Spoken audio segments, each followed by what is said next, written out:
লীগ চলে গিয়েছে, অপরাধ রয়ে গেছে। সবাই বলছে বিএনপি করতেছে, আমি বলছি বিএনপিও করে না, আওয়ামী লীগও করে না, বাংলাদেশের বাংলাদেশিরা করে অপরাধ।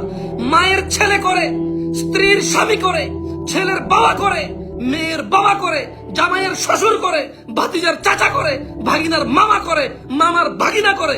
এই দেশে আমরা বাংলাদেশিরা অপরাধী, কোন দল অপরাধী না। এই দেশে এই মানুষগুলো দল করে, এই অপরাধী মানুষগুলো কেউ আওয়ামী লীগ করে, কেউ বিএনপি করে, কেউ জাতীয় পার্টি করবে, কেউ এনসিপি করবে, কেউ ওই নাগরিক পার্টি নতুন করে একটা পার্টি হয়েছে ওটা করবে।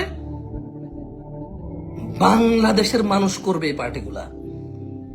এরপর দোষ দেবে বিএনপি, দোষ দেবে আওয়ামী লীগ, দোষ দেবে এনসিপি, দোষ দেবে জাতীয় পার্টি, দোষ দেবে জামাত ইসলাম, দোষ দেবে হেফাজত ইসলাম।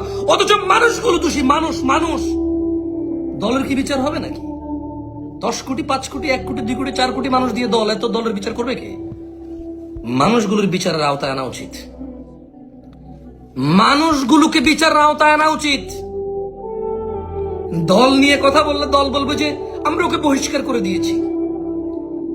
বিএনপির মধ্যে এরকম লোক হইতে পারে না, জামাত ইসলামের মধ্যে এরকম লোক সহ্য করতে পারি না, আওয়ামী লীগের মধ্যে এমন লোক আমরা পছন্দ করি না, আমরা তাকে দল থেকে বহিষ্কার করেছি বহু আগে। ব্যাস, দল বেঁচে গেল, দল বেঁচে গেল।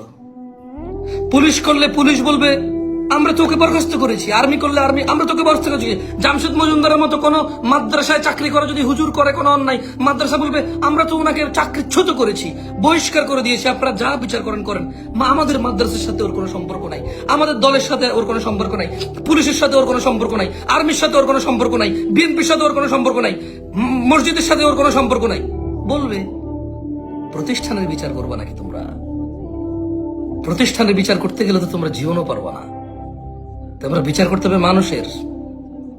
মানুষটা অপরাধী।